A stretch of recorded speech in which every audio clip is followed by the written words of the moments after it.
record on my computer. I think it's happening now. All right, Ben is here. Ben, can you hear us? Ben, Yep. sound check. Yeah, I can. Cool. All right, I think we're all here. So, welcome to the inaugural episode of Krononaut Chronicles, everybody, and happy Equinox. It is the Equinox. We timed this with Equinox because it's a good time to start things in springtime, right? In the start of when everything else starts to bloom into fruition, right? So I timed it with that on purpose. And so, what exactly, before we get into, well, I guess we will get into it. Let's do intros right now, and then we'll get into what exactly we're doing here and what we hope to accomplish. So, I have with me tonight all four other, I guess we'll call them Chrononaut Primes. I don't know. But we'll start with Derek Condit. Derek is actually the sponsor of the show with mysticalwares.com. So, welcome, Derek. Thank you, Bill, and everyone else. I'm thrilled to be here. I think it's gonna be great having us all together. We can go all over the place. It should be exciting. Yeah, I've been looking forward to this for a long time. I think that we can touch on and go a lot of places that are considered woo-woo and crazy or whatever, but as long as we're doing it, honestly and openly and from a place of, good intention, there's no harm, no foul, right? So I'm looking forward to that part. Absolutely. And secondly, I have with me my past co-host, or I guess current co-host of 13 Questions, Adam Loyal. Adam, what's going on? Glad to have you. Glad to be here, Bill. Thank you for allowing me to join you on this endeavor. Hell yeah, dude! Thank you for joining me. I mean, I said when I first introduced you to this concept that it wouldn't be the same without having to bring you along with me. So thank you for humoring me with this. And we of course have Ben Walsmith. Ben, how are you this evening? Doing great. Looking forward to it. And Ben, of course, has been a guest on 13 Questions as well. He's been on twice, actually. And speaking of 13 Questions, that is where I got introduced to Bootsy Greenwood, Owen Hunt, through on Ben's recommendation, actually. So welcome, Owen. Thanks for having me. I'm happy to be here. This is really cool. I remember when you pitched this to me, I was like, yeah, I'm gonna say yes to that. It didn't really matter when you started naming everybody. I think this is really cool. And a Krononaut Prime. I never thought I would have a title that was that cool. So yeah, that's we can change that or amend that if moving forward. No, I think it's great. All right, we'll keep it then. So thank you everybody for being here, and I guess to get right to the point, the idea behind this podcast is that it's a spell, right? After learning all these things about word magic and quote unquote word magic through doing 13 questions and tons of other things through doing 13 questions, I wanted to create something with this in mind, right? That we're having a direct influence on your subconscious, right, or your consciousness and subconsciousness right now because you're listening to this, right? You're focusing your attention, you're giving us that energy, right? So I wanted to put something back out to the world in positive, right? So it's a love spell. It's a love spell, which is important because with any, I guess, spells work because they affect us first, right? That's the way that stuff happens. So let's not put out anything that's come back and bite you in the ass, right? So it's a love spell. We're going to talk about gratitude. We're going to talk a lot about gratitude. At least for the first section of the show, and it's kind of a carryover from 13 Questions. Adam and I started a segment on there, the intros before the interview section to kind of kickstart the heart brain coherence connection. So I figured that we would open up with gratitudes, and then just to continue explaining the structure of the show. After that, we can I'm thinking move on to something that brings us drawing from another question of 13 questions actually is something that turns you on creatively, spiritually, or emotionally. And the point behind this is really just to keep learning. So with this being a spell, like we've got the gratitude, it's a key ingredient, and I think that the thirst for continuing education is also important, and that can be, whatever you guys are interested in, really. Like, I want you guys to tell me, like, what have you discovered, like what new perspectives, or just anything that brought joy to you all. And not to be too redundant on the gratitude thing, but really, like, what does it look like to find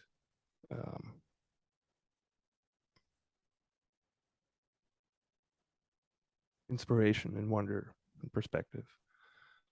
And then from that, we can maybe illustrate like what flow state looks like.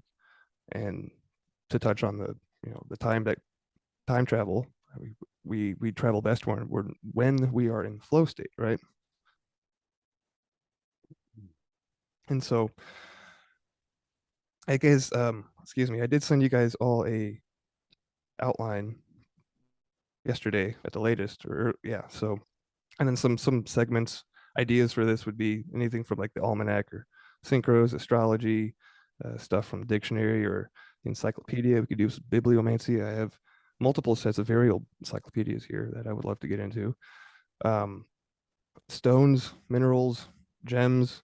Derek is perfect because his shop sells lots of metaphysical wares. So looking forward to getting into conversations about that.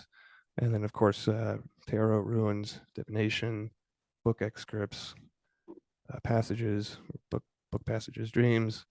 And I put in there Freemasonry and egregores as well. And then I think to close, well, maybe not to close, maybe we'll do this at the top of the hour, but I wanted to read from Neville Goddard and use this to illustrate the third part of the podcast, which would be a focus on manifestation and how we can control our reality, and how to have a hero mentality as opposed to a victim mentality, right? So I want the point of this to be uplifting for everybody and inspirational, and maybe some gears will click into place. But the main points behind it are gratitude, continued learning, like whatever turns you on, whichever gets your gears going in the flow state, and then we'll touch on Neville, a little bit of Neville. I recently just got done reading all 10 of his books since the last 13 questions episode we put out. So I'm not an expert, but I feel like I know the guy pretty well now. So what do you guys think? I think we're going to be able to go all over the place with this group. So we're going to touch on all those topics and probably a million more. So I think, yeah, no, that's great. And none of us are shy individuals. We've all interacted before, so that'll be great. I'm excited. All right. Did you want to do the gratitude thing, Bill, like right now, sort of? I mean, yeah, if you guys wanted to share something, that'd be awesome. Like mine is just is doing this. Like, thank you all for being humoring me and being a part of this, and I'm excited to see what we can manifest and what we can create. And yeah, that's what I'm grateful for.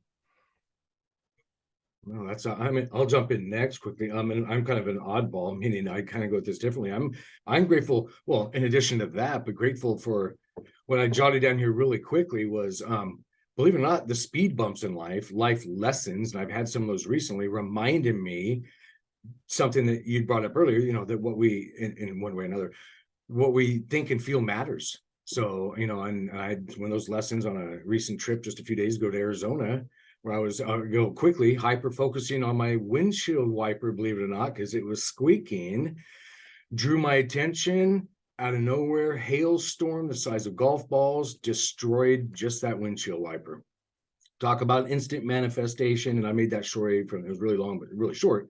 But I was grateful for that because it brought me back around saying, all right, reminder, remember what you think, because it does affect things. So I'm grateful for that. Yeah, we've been getting some crazy weather lately. Like, that's insane. Oh, this was just a storm over the highway I was on, and I saw it coming up. I actually got some video of it. Odd horizontal lightning going, and it was just really, let's just say, synchronistic that it literally destroyed. Didn't just break my windshield wiper, it shattered it. took out every car around me, by the way, off the highway. So this was a big deal thing that I wasn't getting into. I talked about it earlier today. But believe it or not, I was grateful for it because again, it's a lesson. It's a reminder that, our thoughts do matter. And if I'm gonna hyper focus on something, I need to watch that sometimes. Yeah, it's always nice to have a little bit of precognition, kind of, just reaffirm that belief. So what's on your mind, Adam? Oh, well, hey, I'm going to dive into the same pool, but more in the tarot. I love them, on those mornings when you kind of don't know what's going on. And it's just a wonderful tool to just kind of put things into perspective. And I am constantly amazed at how aligned the topics and subjects seem to come up. So, yeah, I love those little tools in life, those little things that you can pull out that can allow you to view the world a little bit differently. And that's one of my favorite ones right now. I've been diving into it daily now again. So, yeah, very grateful for discovering the tarot and the people that, encoded that into our culture for so long. Hell yeah. I love tarot. Ben is actually the one that gave me my first tarot deck. So Ben, thank you for that. And what's going on with you? Yeah, you're welcome, Bill, and possibly sorry, maybe. I mean, depending on the day, I suppose.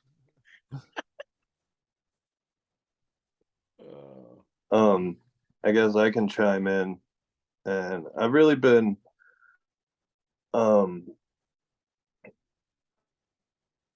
focused on finding gratitude and appreciation in small things. I find if you can navigate yourself into a gratitude space with very simple things throughout the day, it keeps you in flow, I guess. Gratitude will get you to flow, but if you're already there, you can kind of, it's like the oars on the boat, keep you right where you need to be. And today, with the equinox nearby, it's new moon as well. This was the first day I saw a flight of ducks come back. I've been living on a lake that has been locked up in ice for the last 3 or 4 months. And some birds are coming back in, but this was the first time I saw a flight of ducks come in. So that's always a good sign. And spring is here, whether it looks like it or not out there. So. Oh yeah.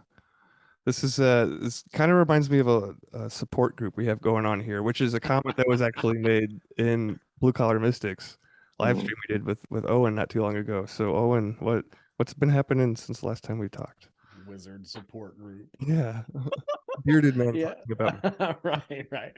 Well, I mean, for me, I agree with you, Bill. I'm grateful to be here. I'm really grateful for the people that I have around me who are family, friends, close people. That to me, that's how I count my riches, my blessings, whatever you want to say, is by having amazing people around me that I love and love me. And I don't know that there's anything better than that. So being here is fantastic. And beyond that, I got to go rafting for the first trip of the year this year. I'm a big fan of doing whitewater rafting on the rivers. It's a cool way to experience nature and be really close to nature. I'm grateful for that too. So when I'm not around warm people, I'll take a warm fire, in the wilderness or what have you. I know I look like I probably just got back from a Sasquatch expedition anyway, but yeah, I'm excited too, like Ben said, for spring and things moving around, being able to be outside a little bit more. I'm a big fan of that. It was a great winter. I'm grateful for all the things that I was able to accomplish during the winter, but I'm definitely ready to get out for the spring. So I'm stoked. Super grateful. Thank you, Bill. Yeah, everybody's got getting over the cabin fever, got the itch to go outside, me myself included. But I love what you said about the the relationships and being with people that you enjoy being around, which is to me all of you guys, right? So that I'm like, again, I'm just really, not to be too iterative here, but I'm thank you for joining. This is really cool. I've never had anything. This is my first time being like a host like this, and as opposed to 13 questions where you just ask questions all the time. But I did have a cool story I wanted to share about 13 questions and the value for value model. And hopefully my friend Matt is listening. Matt is a fan of 13 Questions. He works for a tree trimming company that I actually had come out last year and do work, and I had told him about 13 Questions podcast, and he recently emailed the show and wanted to come out and do some free tree trimming work for me as a thank you for putting out 13 Questions. So that was like a just a super awesome gift from the universe, because I live out in the forest, right? So I'm surrounded by trees, and some of them need a lot of help. We just had one fall down like yesterday or today. I just noticed it, but um, yeah, I just wanted to. I don't think I shared that with Adam, so I wanted to tell Adam first of all, right? Yeah, no, that's beautiful. Yeah, it's wonderful when people find that much value that they spend their time and come to you. Yeah, he came out here 3 different days. Like the first day, we were just getting, talking to get to know each other. And the second day, I actually had a cacao ceremony. I put on a cacao ceremony with him. So that was super cool. Haven't done cacao in a while because Very cool. Neither have I. However, I did make some coffee tonight and put a little bit in to make a little ceremonial potion. awesome. Yeah, I've been cutting back on it just because it has a high fat content. And I've been on this exercise program designed by Todd Cave, who has also been interviewed on 13 Questions. And I hope to have him on the show actually as like a guest Krononaut maybe sometime later down the road. But I'm not opposed to you guys bringing on people either too. Like I know that Owen and Ben and I have talked about having our mutual friend Janine on to talk about astrology and stuff like that. So moving forward, I should mention a little bit more housekeeping. We will be going live on Monday nights. I know it's Tuesday now, but Equinox was more important. So from now on, I believe we'll be going live on Monday nights. Hopefully around the same time, if that works for Derek. I know you've got the store to close up and whatnot. So I don't think that's gonna be a problem. No, we should be good on Mondays. all right. Well, I did want to address really quickly the name Krononaut Chronicles. Chronicles is self-explanatory. It's a record of stuff that happens, which is why we're doing it on every Monday to make it regular and timely. But we want to talk about timeless things, right? So the Krononaut part, I spelled it with a K on purpose as kind of a, not an homage, but a callback to Kronos. And a lot of people have Kronos and Saturn confused. I don't want to make a judgment about that, but they're often like seen as equals, right? But they're actually different. And I'll explain more about that in a second. But the we're not going to war with Kronos, right? Ben and I had talked about this when I was trying to formulate a title for the show, right? We're traveling, right? We're going over, we're bypassing all of that. And the point of that is so that we don't have to struggle, right? We don't have to go to war. We don't have to you know I don't want to say strive. We should strive for something, right? But we don't have to struggle, right? That's what I'm looking for. We don't really have to struggle. So how do we not struggle? We'll get into that. Neville does a good job of explaining this, which is why I'm super excited to do a little bit of reading from him. But does that make sense to you guys? Like instead of killing time, like we don't want to kill time. We want to make the most of it and transcend it and utilize it, right? I'm saying you're struggling with my mute button. No, it makes total sense. Yep. So I have this, I guess I'll be doing a lot of reading today. So hopefully this is entertaining to somebody, but I did have this little passage It's only up 2.5 pages. So it's from Who's Who in Mythology by Alexander S. Murray. So really quickly, just to give some background on Kronos. Kronos is the ripener, the harvest god, was, as we have already remarked, the son of Uranos. That he continued for a long time to be identified with the Roman deity Saturnus is a mistake, which recent research has set right, and accordingly, we will devote a separate chapter to each. Uranos, deposed from the throne of the gods, was succeeded by Kronos, who married his own sister Rhea, a daughter of Gaia, who bore him Pluto, Poseidon, aka Neptune, Zeus, aka Jupiter, Hestia, aka Vesta, Demeter, aka Ceres, and Hera, aka Juno. To prevent the fulfillment of a prophecy which had been communicated to him by his parents, that like his father, he too would be dethroned by his youngest born, Kronos swallowed his first 5 children, apparently as each came into the world. But when the 6th child appeared, Rhea, his wife, determined to save it, and succeeding in duping her husband by giving him a stone, perhaps rudely hewn into the figure of an infant, wrapped in swaddling clothes, which he swallowed, believing he had got rid of another danger.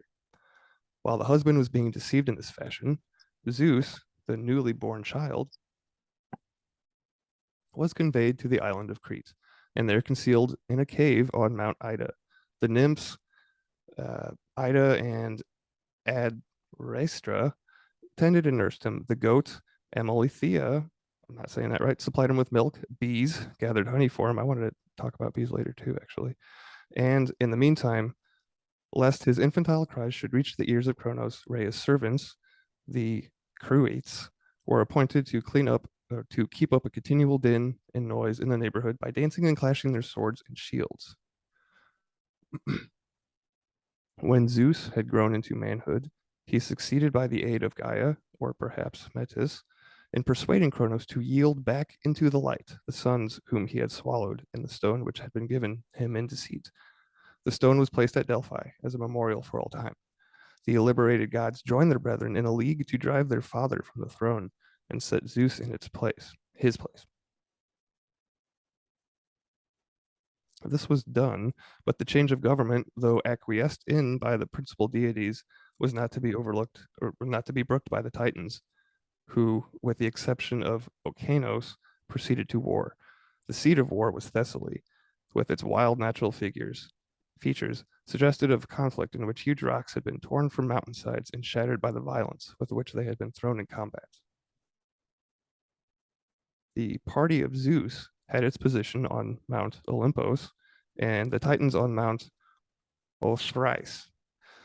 The struggle lasted many years, all the might which the Olympians could bring to bear being useless until, on the advice of Gaia, Zeus set free the Cyclops and Hecton, another creature, of whom the former fashioned him thunderbolts, while the latter advanced on his side with equal force to the shock of an earthquake. The earth trembled down to lowest Tartaros, as Zeus now appeared with his terrible weapons and new allies.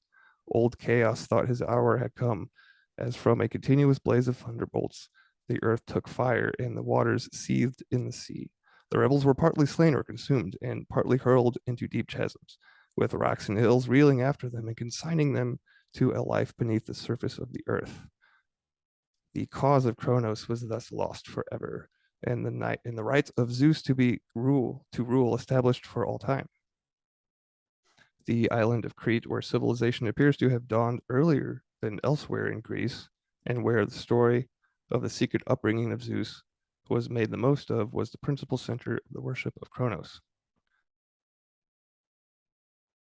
Here, however, and in Attica, as well as in several other districts of Greece, it was less as the grim god who had devoured his children that was worshipped than as the maturer and ripener, the god of harvest, who sends riches and blessings, prosperity and gladness.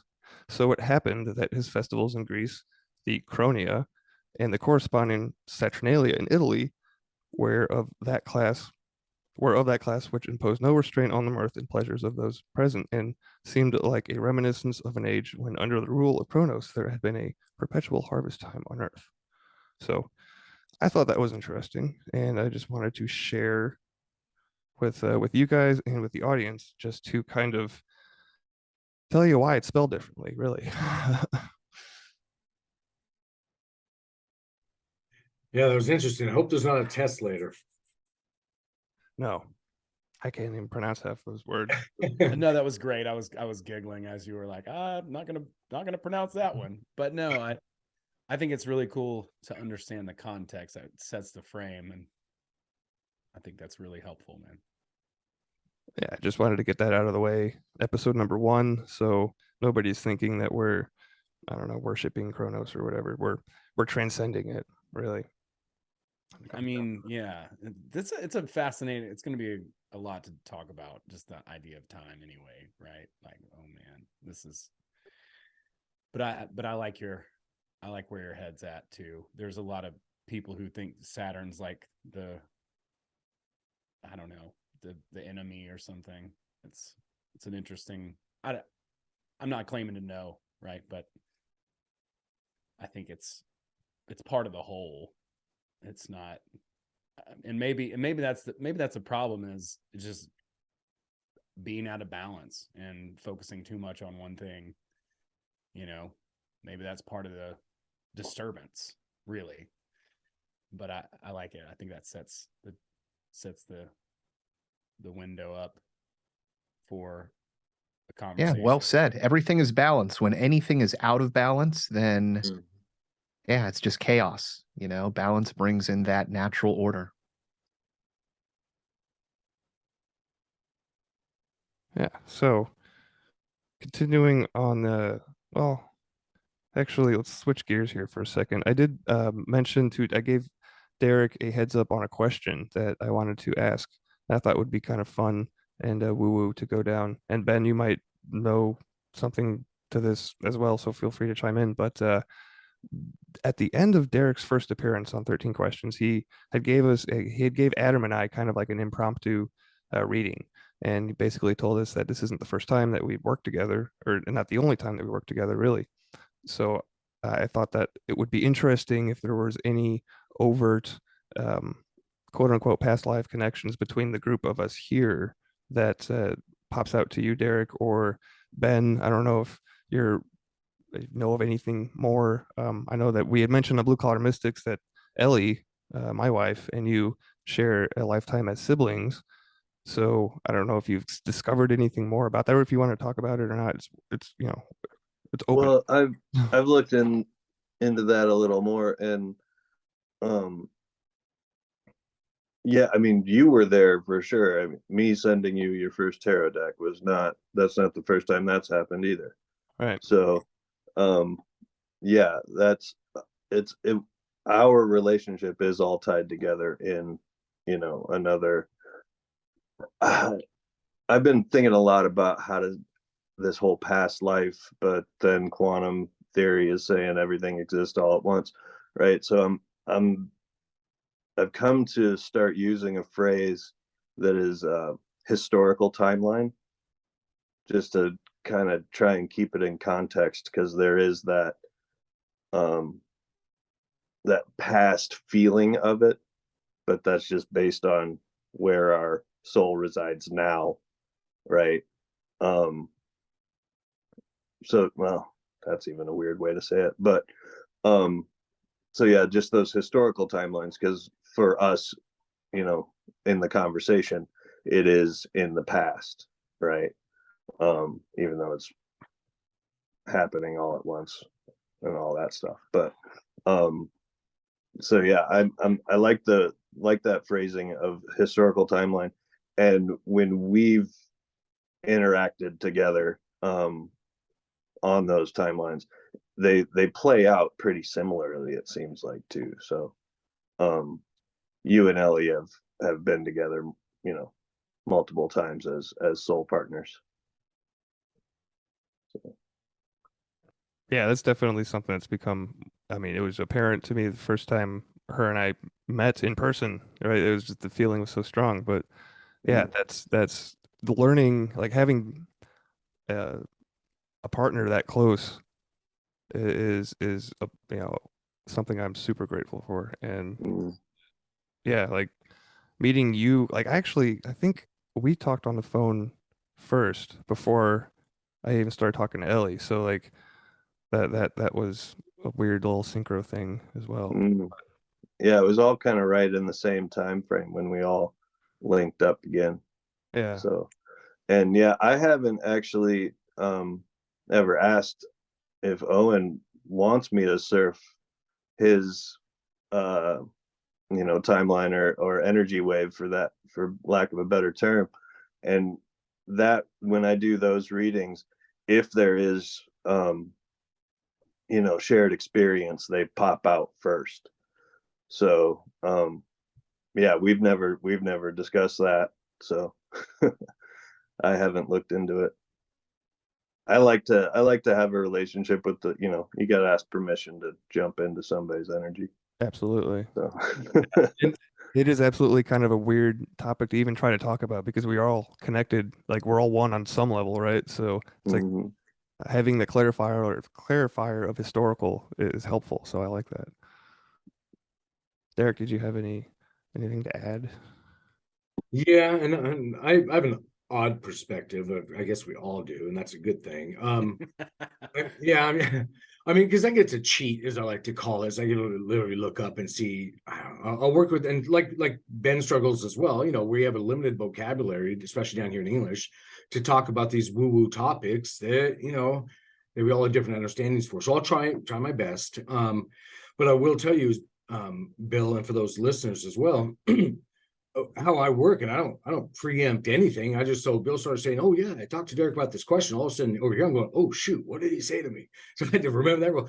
But that's the beauty of it, because it just tunes in immediately, and that's that whole in time thing. So what I'm babbling about and going to tell you about now, when you were asking me that, or asking that question to kind of all of us, Bill, again, I'm pointing up here for those who can see me on video later. We're all, yes, we're all connected, but because I'll use the term like a zoomed out view of this, I can see different time, as they're called, timelines on like striations on a record. So I can zoom out, and I'm just trying to give you a visual. I can zoom out from the record, see them all at once, and see that, oh, on this song on the record or timeline, um, Bill's got a physical life he's living, but in that one, Owen is some spirit guide for him, or this, that, and the other. So I'm telling you, there's a whole mix up there. It's not that they're all driving around vehicles and bodies and all these timelines. It's a big mix and match thing for all of us. And then depending on how woo-woo, as I like to use that joking term, being metaphysical, we're aware, these are all connected right now. So this conversation is literally affecting us in our other lives right now, as other Mhm. us become more and more aware and heightened, because we're all connected. It happens there too. So yeah, a lot of odd stuff there, but we're definitely all connected on so many levels, and we're not all just physical humans bebopping around in some 3D reality. Like Owen's, half the time he's etheric, he's out there doing, and I didn't know that, so I just looked up and glanced, and he is that way. So meaning he was the loose term we use, it would be a guide or spirit guide or something like that. He jumps in and chimes in on some of our lives, the other four of us, when we're in such a state metaphysically that we can pick up on it. Like my ears ringing literally right this second by me just doing that, and that's a thing. So like I said, it's odd to talk about, isn't it? Eric is giving away my secret. I'm your guys' yard gnomes. Yeah. Fun. Well, we all pick the song. There's different ones. Like Adam's a whole, he's ruined something over here with teas and tinctures and things, because I get a whole visual as well. So if I look at this song as I'm calling it, so we can talk about this, I get a visual, and I don't know why it's off to the right of my vision. I wish I knew that. But it does. And then that's what I see happens. And then the interaction goes from there. And then if that, in this case, Adam I'm looking at, if he's in that life become aware enough, he's going to know some crazy psychic guy's checking in on him, and he's going to turn around and chat with me. And we might call that remote viewing or something. But no, we're definitely all connected. It's really interesting too. That's so cool. Fascinating. Speaking of remote viewing, I've been wanting to ask this question Derek, since you keep mentioning that you've gone to Hitler's bunker and had this when you were in the army, right? And just to perceive and see what, I guess they were looking just to see what happened, or I don't know. I just wanted to ask like more about that story in particular. And I thought that Adam might find it interesting because Adam actually has a podcast about remote viewing. So I wanted That's to just get more details from you, really. talk about synchronicities and our whole podcast here, guys, because I'm literally, and nobody knows it, but I'm writing a book behind the scenes. I was writing that exact topic 2 days before this podcast, about 2 hours. And Bill has no idea unless you remoted into my office at home, buddy. I mean, yeah. So you had no idea, but talk about synchronicities that line up. That's a thing as well. So, and yeah, so I guess I'll get a little bit of that spiel. Long story short, part of my life I spent in the U.S. military. I was stationed in Germany for 4 years. I found out after the fact they had to have known who I was, and that's going to be in the book as well. And I can let it out now. My dad he finally admitted to me he was an ex-NSA spy, and there's a lot of drama behind that. But they knew who I was coming in.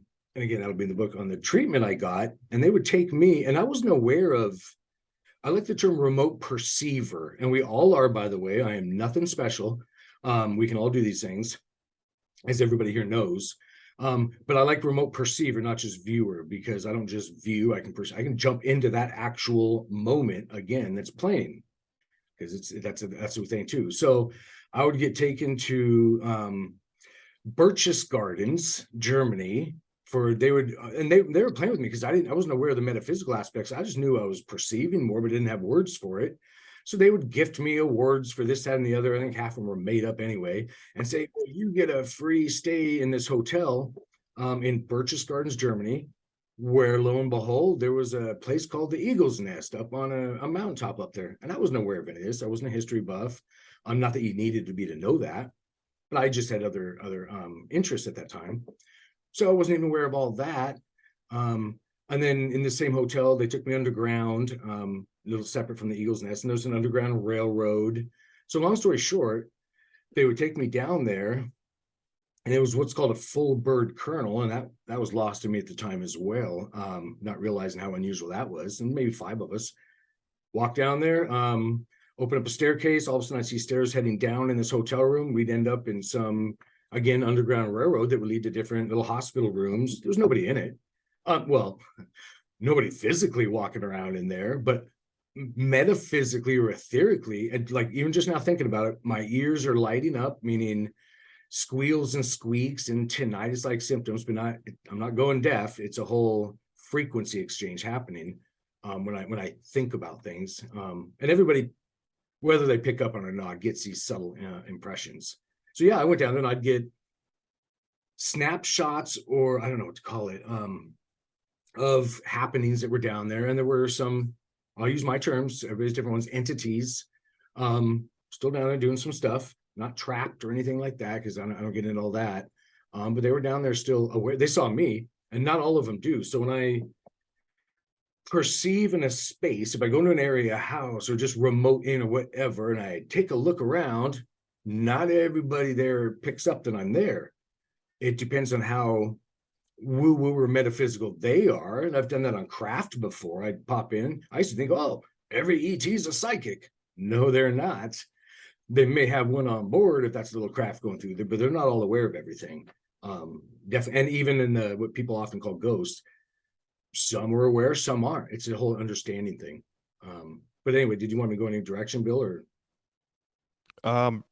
Not in particular. Like, what anything spooky happen? Like, did you I mean, ooh, anything physically or? okay, that's good, because I will tell you something. I didn't know, I wasn't into all the metaphysical stuff. I mean, I was a 20-something, young 20s. I was drinking, chasing girls, like probably most of us. So that's what my world was. I'm just being totally blunt. I was a young soldier doing this thing loose in Europe. Wasn't into the ET abduction thing. I didn't have cable TV before that. I was all over the place, living in Hawaii, sleeping on the beach, doing other stuff, just being me.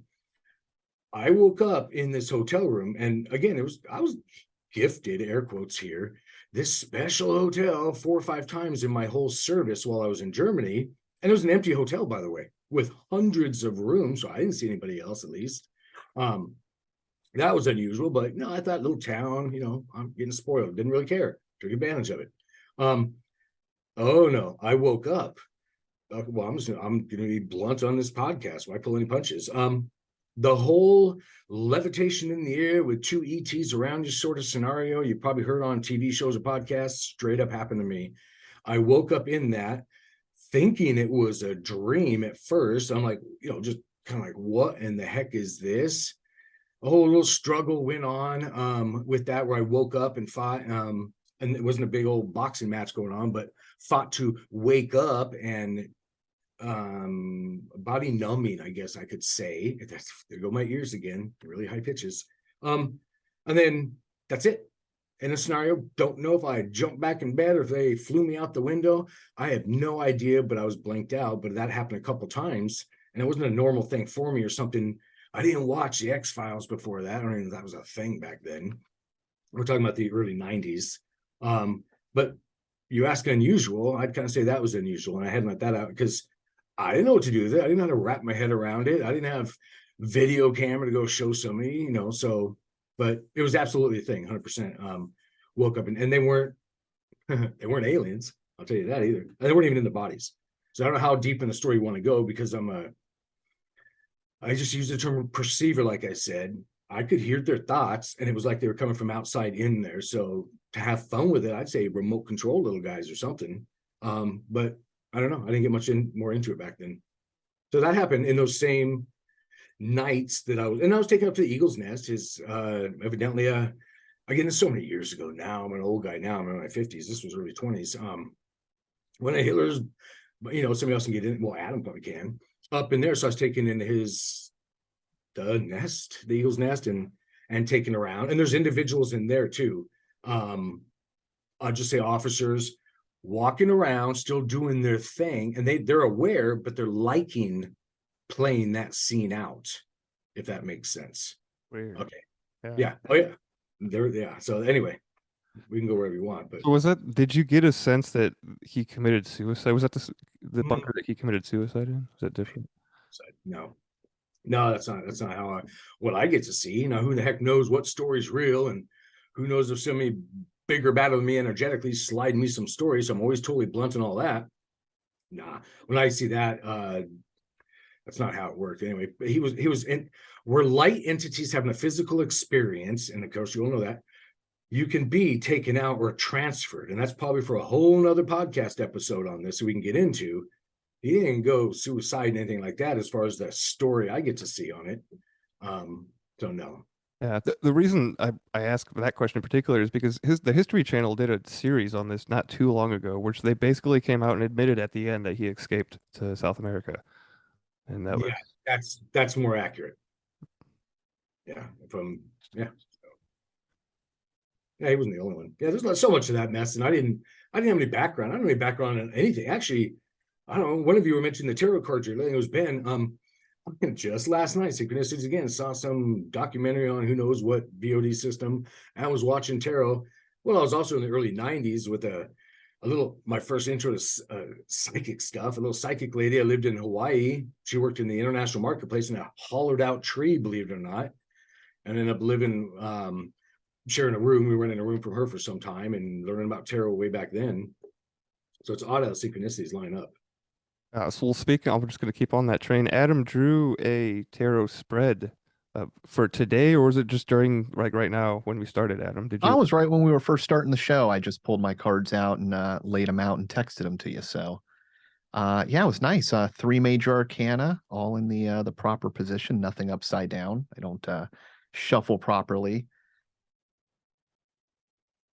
So I don't know if you want to upload those to the chat, Bill, or have me read them off. Yeah, go ahead. I'm not familiar with. I know the one on the right is the High Priestess because of the 2 pillars, but I don't know the other 2. So I'm not familiar with the art on your deck. Yeah. So I'll let you explain it, and then maybe if Ben, I know that you have some experience in reading tarot. I do too, but I think that if you have any input or whatever, feel free to chime in. Anytime, chime in. But yeah, Adam, go ahead. All right, so drew 3 cards. So the first one is XIV, which is Temperance. And this is a Art Nouveau golden deck for those that are interested. An angel performs a mysterious rite to restore spiritual harmony, pouring water from one cup to another. These are the waters of life which flow from a common source to all parts of the universe. With 1 foot in the water and 1 foot on land, the angel symbolizes the integration of body and spirit. And generally, these are pulled in a past, present, and a future tense. At least that was my intention in pulling these. Second card is an XXI.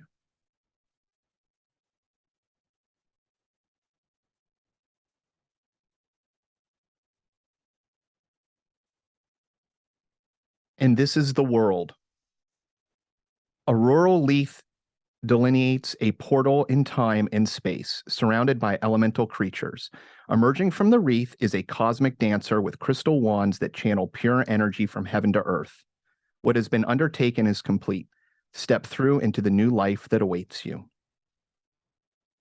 And as you correctly pointed out, Bill, we have in the third position, the priestess.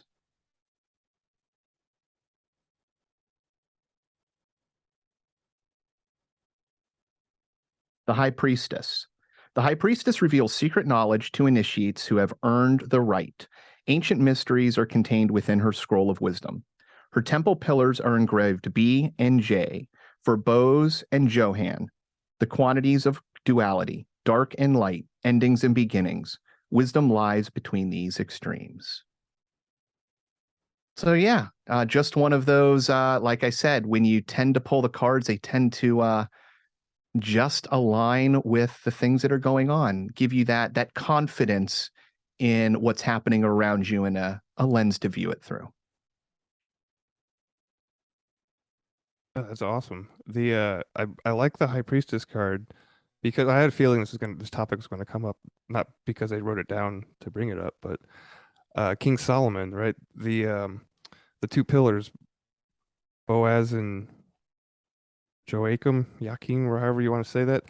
Those are also 2 pillars that are talked about in masonry in the second degree, fellowcraft degree.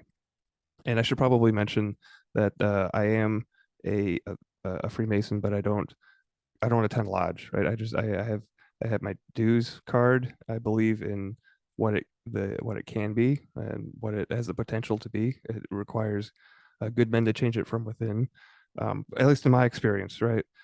But maybe we'll get on that later. But the kind of the structure behind the show, with opening with gratitude and then talking about something that may have learned, right? And then ending on a note of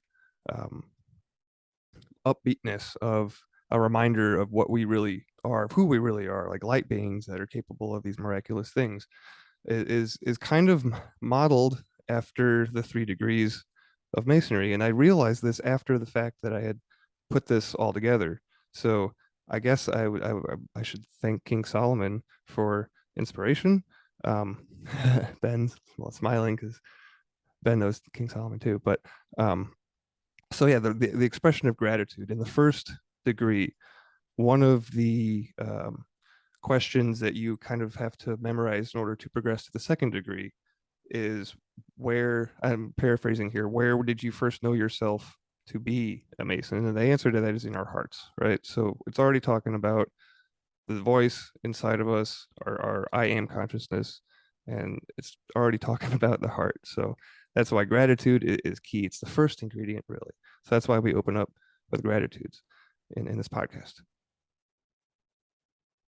And the second degree is the fellowcraft degree, and the lecture during that degree is all about the liberal arts and sciences and the 5 senses and how we use these things to perceive our world, which I would like to take a step beyond that and challenge people and myself to use our senses that aren't the 5, right? Our etheric senses, right? Try to tune those in and hone those and be more in tune with that frequency, I guess, or possibilities, right? So we're learning about new things in the second degree and in the middle part of the show. So that kind of corresponds there. And then at the end of a lodge meeting, all the Masons, we everybody meets parts on the level, right? We all step down from our chairs, and so kind of a reminder, like, we're all equals here. It doesn't matter if this guy's a judge in real life and the other guy's the master of the lodge in real, or whatever. It's, if we're all equals, right? So it's kind of an upbeat and I don't know, not upbeat, but it's uplifting because it's just a reminder that of who we really are, right? So I had this realization all come together like after I had planned the show structure out, and so yeah, I thought I'd share that aspect. But yeah, the high priestess card is what popped out to me in that reading. I don't know if anybody else got any insights they wanted to talk about. Ben, maybe, I don't know. Yeah, you guys nailed it. And it does seem like appropriate cards for the energy that's around right now. So and yeah, like I don't think I could add anything better. Well, thank you for drawing that, Adam. That's synchronistic, absolutely. Listen, it's one of those beautiful things. And this is what I love about the cards, because this is in the same way Derek's saying anybody can do this stuff. It's like remote viewing. Anybody can do it. Remote viewing is just taking a natural talent, but putting your mind using tools, ways of thinking, ways of thought, rules that are in place that allow you to perceive the information without polluting the information. And, that's just one tool. There's so many aspects that you can refine or have experiences with.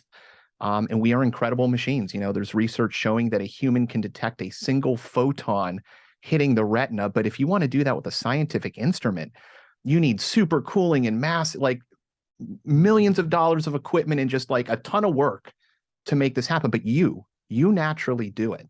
So yeah, I'm always this believer that, yeah, just arranging your thoughts in a certain way. And tarot cards, great. I don't know what the magic is of shuffling the cards together, but the world with mantras and intents, it just seems to be that the old adage that if you ask the universe a question, it is going to give you an answer. It's just, is it the answer you wanted, and were you looking for the answer it was going to give? And so I think tarot is just kind of one of those, just boils down the brass tacks archetypes of life, and just, it's kind of like a mirror, let you see them come back. So I don't know, it's a great way of seeing patterns. And to the card of learning and experience new things, yeah, it's just that keep your mind open, pay attention to the way you're thinking and the things you're experiencing. If that person calls you on the phone and you were thinking about them 30 seconds earlier, well, start to realize that you just had an incredibly powerful event that isn't just a fluke. It is connecting across time. It's connecting to another person, and then string your mind out and realize just how powerful you are. So yeah, it's my gratitude. Going back to it, tarot's awesome. Yeah, and even just, you don't even have to do a spread, like meditating on one card. There's a great book called Meditations on Tarot that I intend to go through, and maybe we'll bring it up as something that No, this is incredibly powerful. You'll see people that do forms of remote viewing for crime scenes where they're doing blink. Their intent is, when there's something that should be of interest to me, I'm going to blink. And then they're paying attention to their blinking. So they're setting a target, they're setting an idea, they're setting a thing. It's experiencing another person. You see Napoleon Hill writing about this. To me, it's all different variations on, skills that we have. And yeah, for certain, you don't have to do the remote viewing to nail a target or to pull tarot. It's just those physical rules in the world that kind of allow us to put our mind in a place where we can divinate it, or we can see the truth. You need the right lenses. okay. I've got enough eye references and Oh. I have to bring up that I did go to the eye doctor for the first time in, like, I don't know, 6 years this past Thursday. And nope, nothing. Everything's healthy, so that's good. No, my prescriptions didn't change, and but they gave me this trial of daily contact lenses to try out, and I was all gung ho about it at first, but then I saw on the fine print that it blocks UV lights, and and UV purple, right, ultraviolet, and I like purple, so this pink piqued my interest or whatever, and I was going to ask like if anybody had like what's the thing with the purple lights and the purple light? It just seems to be a thing with like street lights are turning purple now.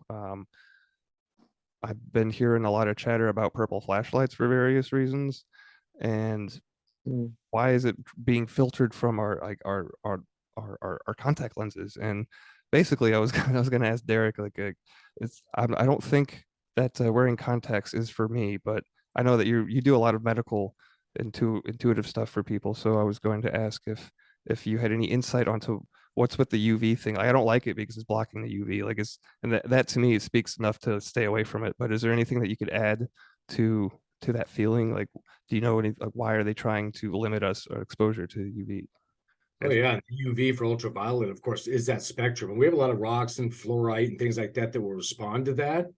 And real quickly on the contact thing, no, they're a horrible idea as far as having I know they come in different materials, but some are plastics. And I don't care if they got rid of this plastic. There's another one that was replaced it, be it, so, but touching your eye, because your eye does absorb a lot of things. And actually, tying it back to a few minutes ago, your pineal gland, your third eye, has photoreceptor cells. It responds to light particles. Why would that be if it's in the middle of your head? Well, that's a thing. So what I'm telling you too is tying it back to the UV.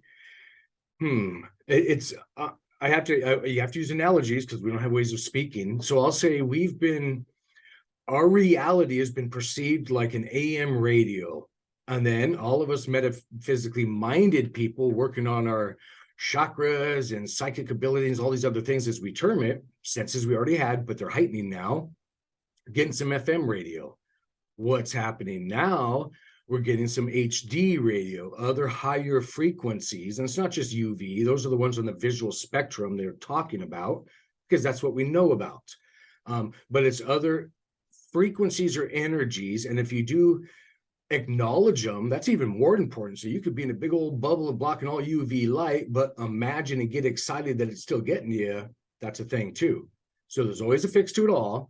So nobody ever feel limited. But yes, there are additional frequencies. So when I perceive and see things, there's more stuff. Not that I can explain it all. So I kind of jump to the cooking analogy.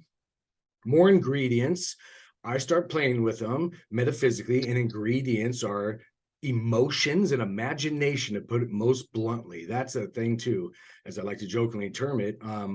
And that's there. So meaning we can hyper manifest, like my little story about sending a hailstorm at my windshield wiper or whatever the thing is. That happens really, really fast now. And so long story short, they don't want anybody having those aha moments or realizations or epiphanies, because then that's when you expand into your abilities. And so I'll just say there's a lot more available. And if you actually realize it, you can access it. So that's one part to it. Would another part being if you're viewing something with UV light that you would be able to see something which isn't normally visible without using a UV light, kind of Yes. like night vision or infrared? Yeah, and also I've got a pair of, oh geez, I'm gonna blank out of the name. Starts with a D, some kind of goggles that used to be around way back when. I have some guy actually, I wish I knew the name of them, but they're showing up here soon. But I mean, I can see what's called auras or biofields, and I'm not the only one that can do it. There's machines, big old, laboratory ones usually, but that is a thing. And yes, more, again, I'll use the term that the more aspects of what are already here are becoming more perceivable. So nothing's being added. We're just picking up on more is what's going on, is another way. So that's why I said HD radio, because you can think, well, I'm listening to country music on my radio. We'll turn the damn channel. You're going to hear some blues. It's all already there. So yeah, you're going to get a boost. People are going to have chakra enhancements, things like that. Again, it's realizing you already have these things. So it's odd to talk about. Yeah, I've been thinking a lot about your use of the term expansion and how we just kind of fill in to the rest of creation, right? As we quote unquote evolve, right?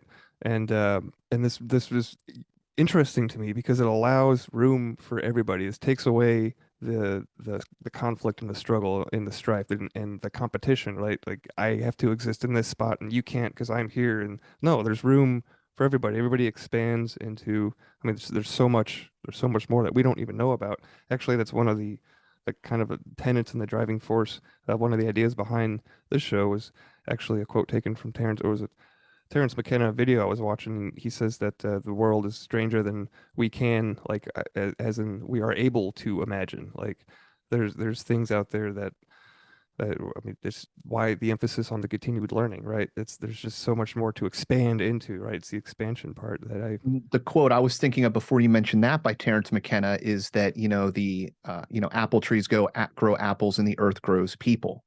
You see this with certain creatures that have gone extinct, and then the ecosystem opens back up, and a creature that looks exactly the same evolves from another creature back to fill that space. And when you start to look at the world in ways that, yeah, we are filling some sort of need. You don't need to understand your purpose other than that you are here. Yeah, something to the whole go with the flow term. Mhm. Things, well, there's natural energies, even though that what Adam was talking about as far as the animals going on. Well, they'll pop back, and by the way, it can happen instantaneously. Mhm. Back into that form, and there's been proof of that too. Even though a tarot card, real quickly, I wanted to mention on that. That's been nothing that needs to be scientifically proven, that's for sure. But it has been that I don't care if you're talking about a tarot card or and this was New York Times newspaper and an encyclopedia set. All an aware entity, us, a human, has to do is hold a thought in their head, and it will manifest one way or another. And what they did was had somebody think of something, ask themselves a question, open the New York Times newspaper, random page, by the way, and the answer was there. Granted, it's not going to be worded exactly in the way you want to hear it, but the overall gist, this was proven, is a thing. So you can go grab a random encyclopedia book, hold a question, random page. You're going to have an understanding because it's an energy connection. You will open that page that's closest aligned or get you to think about the way you need to think. So that's a thing as well. And that's why it's the beauty of tarot. You can make your own deck if you wanted to, and don't just, and I say, I get people, I have a couple hundred decks in this of Oracle decks and tarot cards in our store. I say, don't even read the book initially. Don't follow a recipe. Get in the kitchen and cook, have fun, go with that. And then you want some more insight. Well, then, yeah, maybe a cook or an energy worker can give you insight on how to follow the cards, but do your own thing first. yeah, be creative by yourself first, and then if you want, a coach is super helpful to have. Like, I am using one right now for fitness, like for physical training, right? So that can translate into spirituality, into finances or whatever, right? So having a coach is amazing, but you have to do the work yourself, right? Yeah, God helps those who help themselves. So yeah, try to be creative first, and then ask for help. But I love that you brought up manifestation. We are an hour into this thing, and I thought that it would be a good time to bring up Mr. Neville Goddard. And before we move on to that, I did the bibliomancy with the encyclopedia with a question of who I was in a past life, and it opened up to a page about some dude in Italy who was a goldsmith and or a jeweler. It was a long time ago. I can't remember, but um, is that anything that you can connect to that you could see, Derek?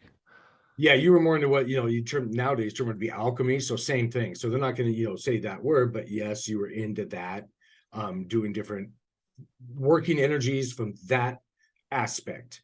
That's the better way I like to term it, kind of thing, because you can work with nature energies. It's termed so many different ways on this planet. It's kind of hard to stay within the lingo of each understanding. That's where I find some struggle because it's all accurate, to be honest. Yeah, but you worked with alchemy. You were changing, and that doesn't mean just changing what I hear sometimes, lead into gold. No, alchemy is a whole lot more than that. And I'm sure you guys probably know that, but you did work with that. So yes, that tied in enough to a concurrent life of yours that you're in. So no, that makes sense. And that should just get you thinking in your imagination, which is the metaphysical frequencies. It comes in on that subtle thing that people call imagination and tell you to ignore. Don't ignore it. That's where the stuff comes from. And it's not make believe. There's always a percentage, of course. Just don't drive your imagination. Let it go. Go with the flow, as we were saying earlier. And all of a sudden, you're going to realize you are a psychic or intuitive and you have input. Well, if I can chime in, I like to say it is make believe. God, good It for you. makes you believe. Good for you. That's awesome. And the more you can focus on that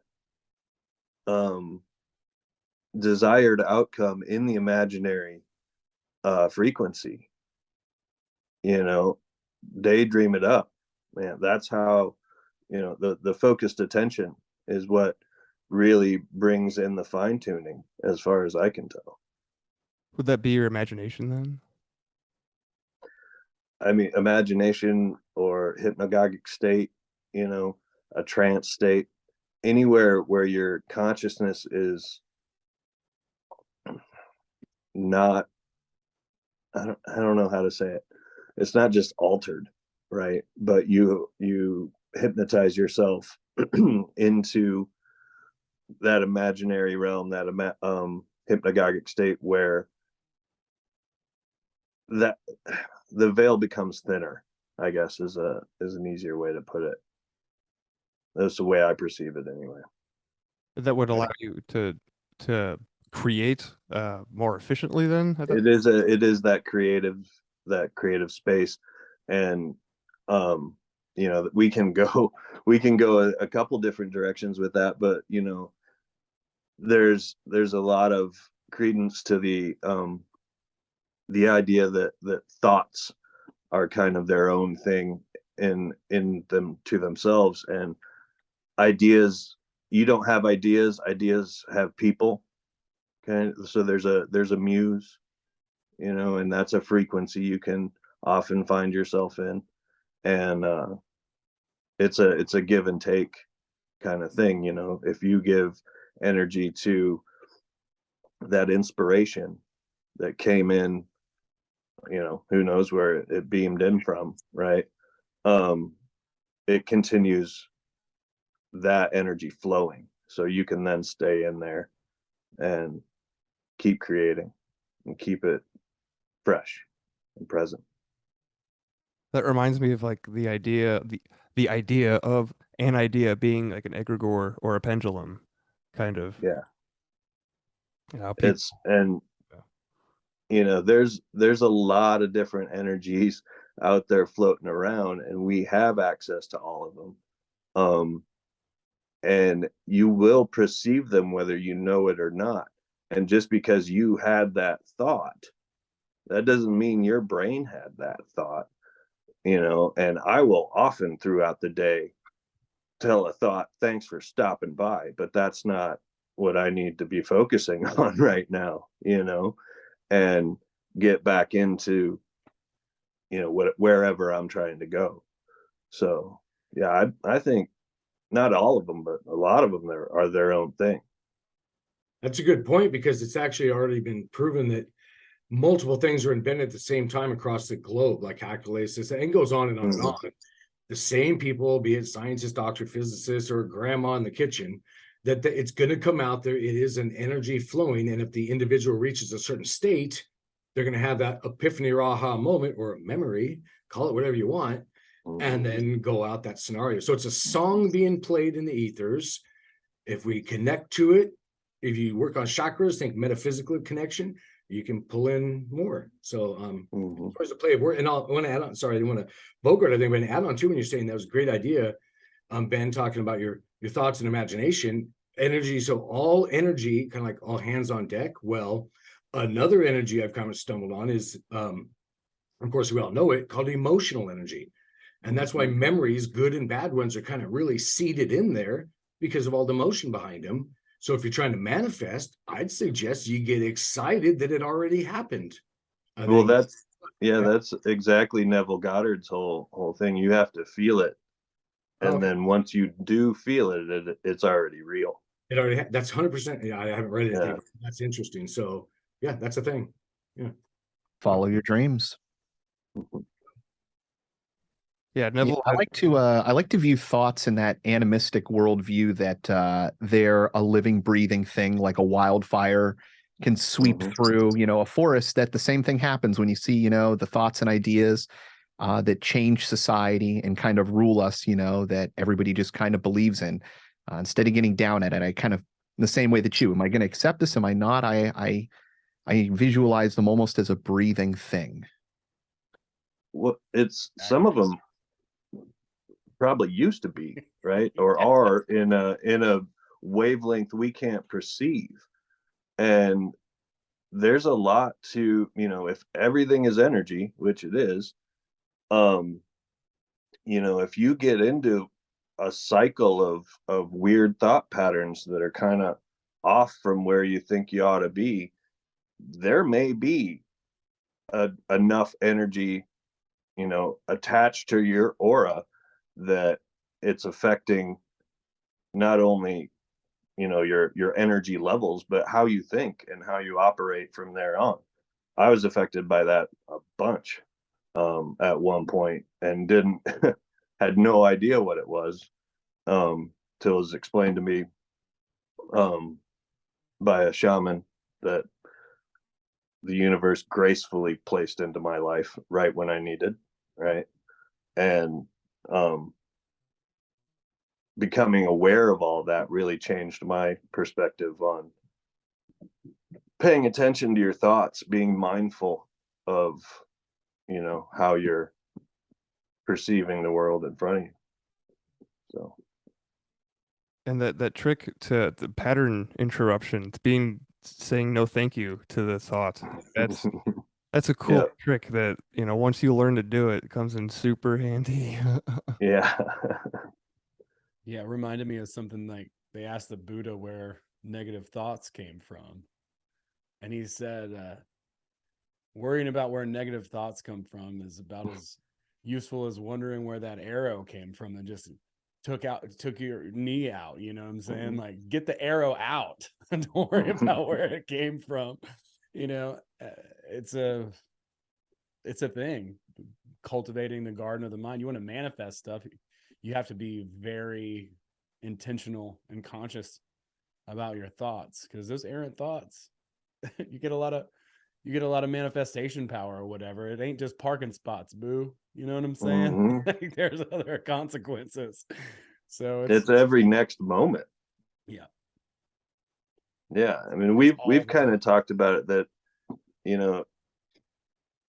and that it goes along with the theme of the show that you brought up, Bill, in the beginning, that it's a spell.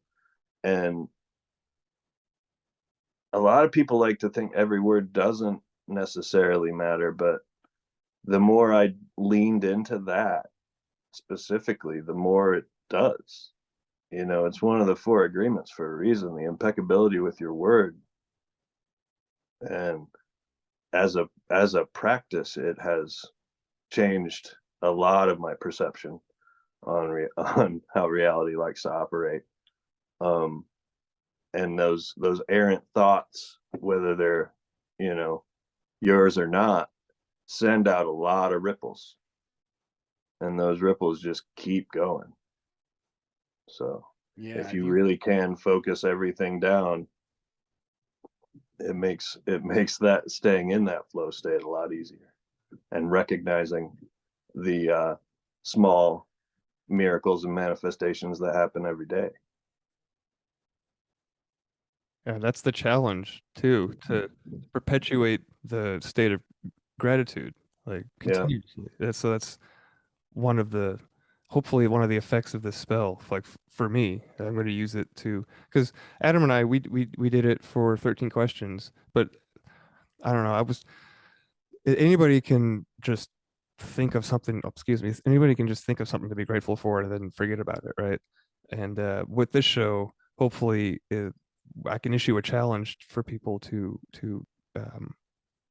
perpetuate it, right?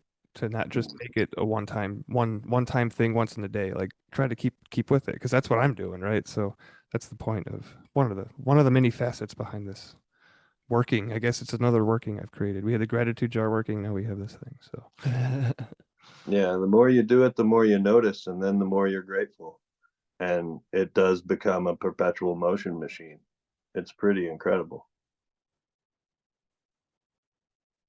okay, I did promise that we would get to Neville, and this ties into manifesting, although he doesn't give a specific scenario in this passage I picked out. He just says he uses time as the example, and then he's also addressing the interval of time in which we can expect things to manifest. And I love his answer to this. Is kind of because it's kind of tongue in cheek, and I find it humorous. But without further ado, this is only, let's see, 1, 2, 3.5, not even 3.5 pages. So this won't take long. And when I do these, I'll just let everybody know this is something that I've read like maybe like 5 or 6 times throughout the day. So hopefully when I deliver it, I become across professional and entertaining. So, and well spoken. So, because I know that if you're not a good reader out loud, then you probably shouldn't do it at all. But I don't know. Hopefully this isn't too painful for you all. But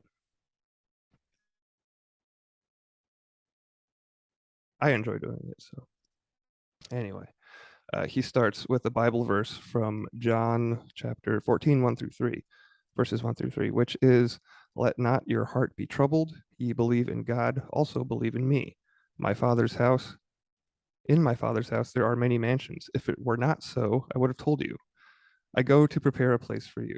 And if I go and prepare a place for you, I will come again and receive you unto myself. And where I am, there ye may be also." So that's the Bible phrase. And then he says, "The me, capital M-E, in whom you must believe is your consciousness. The I am. It is God. It is also the Father's house, containing within itself all conceivable states of consciousness." Every, I'm sorry, every conditioned state of consciousness is called a mansion. This conversation takes place within yourself. Your I am, the unconditioned consciousness, is the Jesus Christ speaking to the conditioned self, or the John Smith consciousness.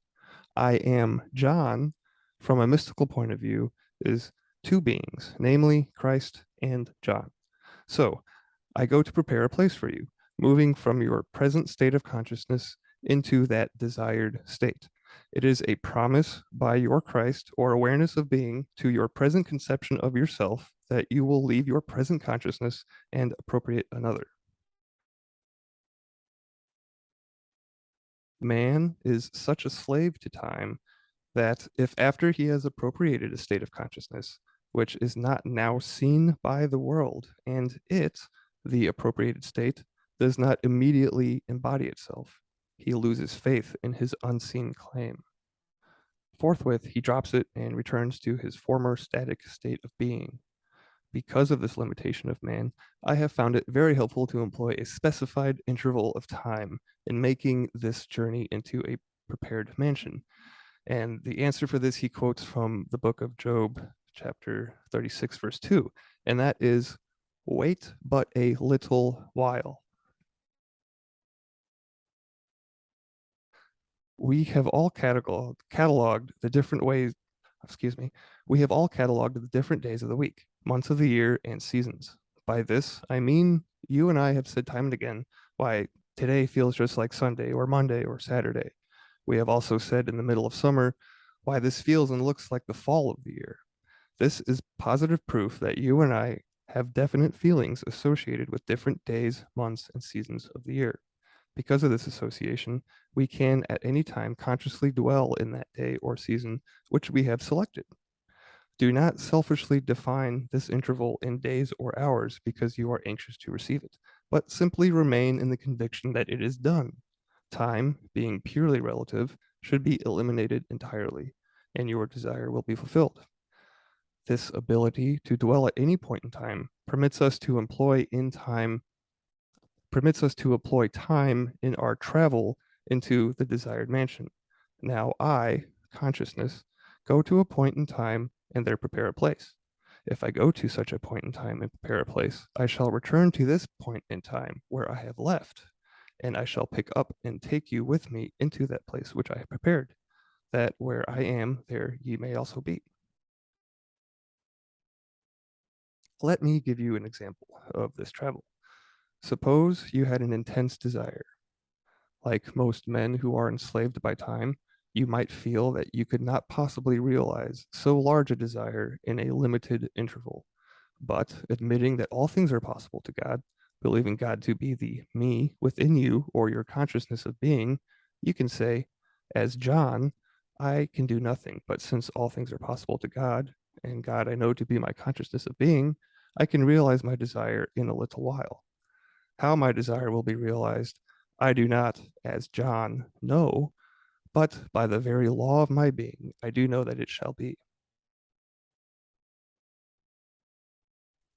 With this belief firmly established, decide what would be a relative rational interval of time in which such a desire could be realized. Again, let me remind you not to shorten the interval of time because you are anxious to receive your desire. Make it a natural interval.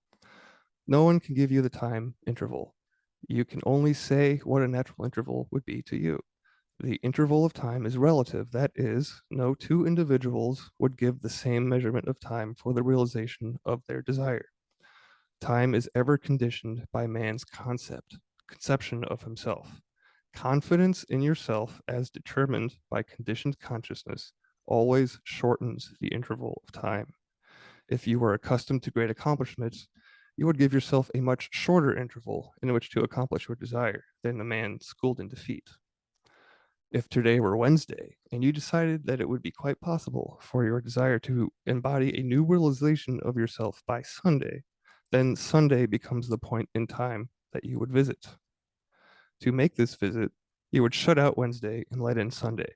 This is accompanied by simply feeling that it is Sunday. Begin to hear the church bells, begin to feel the quietness of the day and all that Sunday means to you. Actually feel that it is Sunday. When this is accomplished, feel the joy of having received that which on Wednesday was but a desire. Feel the complete thrill of having received it, and then return to Wednesday, the point in time which you left behind you. In doing this, you created a vacuum in consciousness by moving from Wednesday to Sunday. Nature, abhorring vacuums, rushes in to fill it, thereby fashioning a mold in the likeness of that which you potentially create, namely the joy of having realized your defined desire. As you return to Wednesday, you will be filled with a joyful expectancy because you have established the consciousness of that which must take place the following Sunday. As you walk through the interval of Thursday, Friday, and Saturday, nothing disturbs you, regardless of its conditions, because you predetermined that which you would be on the Sabbath, and that remains an unalterable conviction. Having gone before and prepared the place, I have returned to John and are now taking him with you through the interval of 3 days into the prepared place that he might share your joy with you. For where I am, there ye may also be. And that's the end of the reading.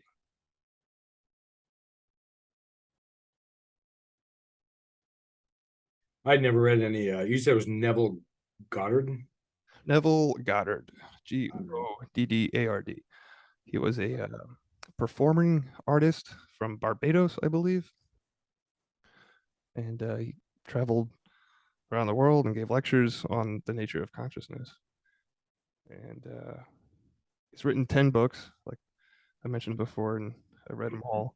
But I thought that one was appropriate just because it uses time as an example. But I think that, I don't know, what do you guys think? You tell me, I've read it. Well, I found it the way he talked about coming back into time. And so it is kind of that changing your consciousness, your state of consciousness to get into that flow state and bringing it back with you. I think that's a great way to think about it.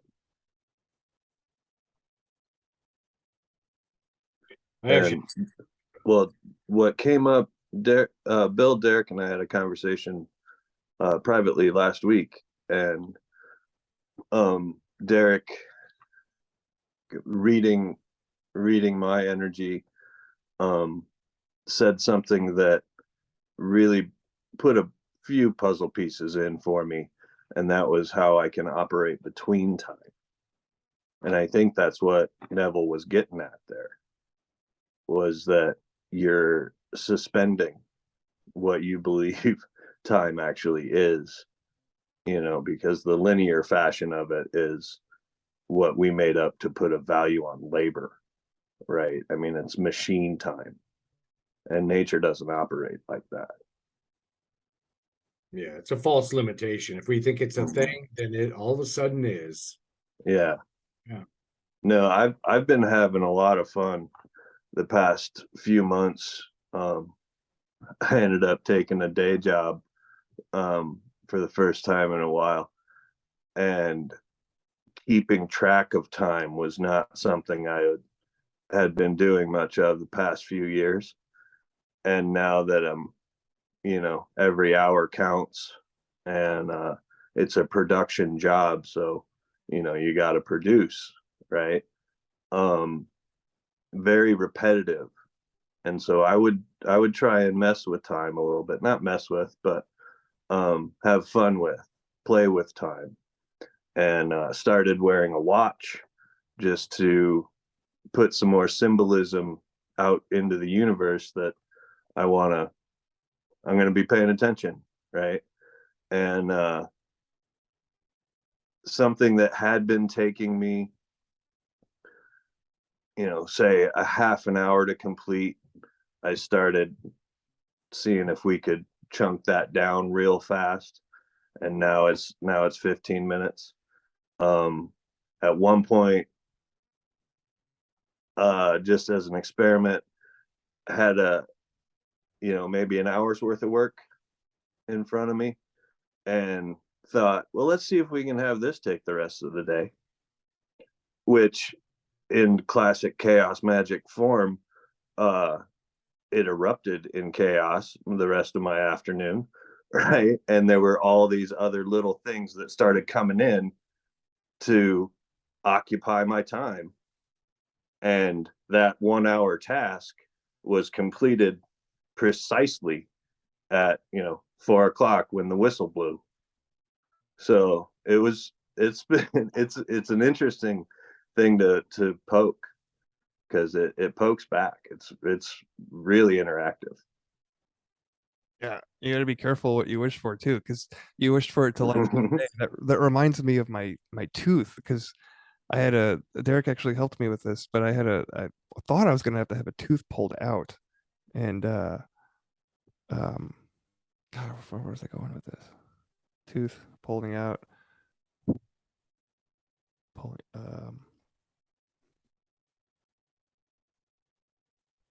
Was it an out of time thing? Like it's already healed? It is healed. I mean, it's healed now. Oh, I know. Yeah. Oh, I whatever. It's not important. I was asking that because that's a note I wrote down when you're reading from Neville there, already healed, because it plays into what he was saying too about, remove the limitation of time. So again, in my words here as an energy worker healer, you don't need to be healing, no ing, or you're programming yourself for perpetual healing. You need to be imagining and getting excited that you're already healed. And they'll call that different things in different circles, but that is something we can all do. Yeah, it's the getting excited and the passion behind it is what gives it like the life, energy, and force. And I remember when I was going to talk about my tooth, like at the moment of injury, right? It took a while for it to develop, I think, but I can remember shoving this piece of floss up there. This is the back left top molar, right? So it's really hard to get to, and at least mine is, and it's fairly tightly compact. So I was shoving the floss up there, and I hurt myself, obviously. And I was just thinking to myself, man, I wish this stupid tooth was just gone, right? And I could just be rid of it, and it'd be end of my problems. And then, yeah, they almost tried to pull it out, but I did not. I didn't accept their version of reality. So, yeah, I got to save my tooth. But yeah, be careful. It's the I want to say passion is a better term than excitement, because you can still have passion, but not be like happy that something's happening, right? Which is, to me, is excitement, right? So I gotta be careful how you qualify things, I guess.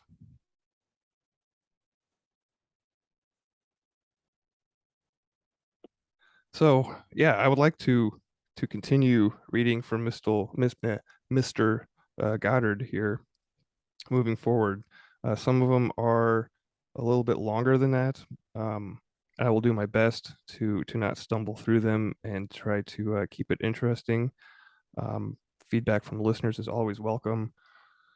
And yeah, I think we're live right now. I'm not sure if anybody's listening, but I will post this to the podcast feed tomorrow.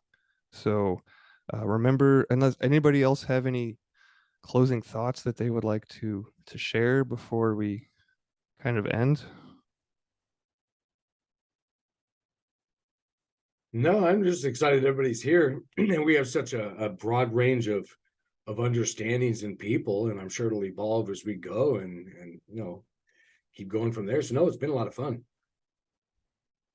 Yeah, I'm looking forward to getting into more woo-woo things like extraterrestrials and things of that nature. I did hear recently time referred to as, quote, a quaint local custom in this section of the galaxy, which is kind of punny there, local in time. Like Mhm. But yeah, that was actually from Ken Rolla. Ken's been a guest on 13 Questions. He's a contactee and an adventurer. I'd like to have him on the show. This show again. He's a super interesting dude. But oh yeah, the other thing about the Neville Goddard, just to touch on that, I like that his answer. Like, so you read this chapter, it's called Interval of Time. It's like, okay, great, I'm gonna get some kind of like concrete formula to go by, and then he just quotes the Bible as wait a while, just it's just a little while. Like, I don't know, I just kind of found that, I don't know, is irony a good, is that how would you describe that? I don't even know. It's absurd, really. I think. Because it might be 900 years. Right, which is it's in a little while. It's just a little while. In a little while. Yeah. That's the answer. It takes a little while for stuff to happen. You just have to have the conviction and stick with it despite what you might see around you. And Well, go ahead. and it's just the more impatient of a person you are, the more the universe will demand patience. You'll learn patience whether you want to or not. Yeah. That was the other thing that he said, that the confidence in yourself would dictate how quickly, quote unquote, it would manifest. And that's something that I've had to am working on, currently, just having more confidence. Uh, working out with this schedule that Todd K put together has helped me immensely the last 5 months. I signed up for a 6-month program, so I'm about all through with it, and I'll have him on the show afterwards, maybe to talk. I'd like to anyway, but yeah, build just gonna confidence. say that. Don't wait, manifest it. Yeah, Mhm. I'm not known for my patience, I'll tell you that. Nope. Manifest that stuff. Yeah. So you can say it lots of different ways, but yeah, we can do it. we can. Yeah, so I hope that this gave everybody a little bit of confidence boost that we're all capable of these things. And thank you for joining me on the inaugural episode of Krononaut Chronicles. And until next time, everybody, carpe diem.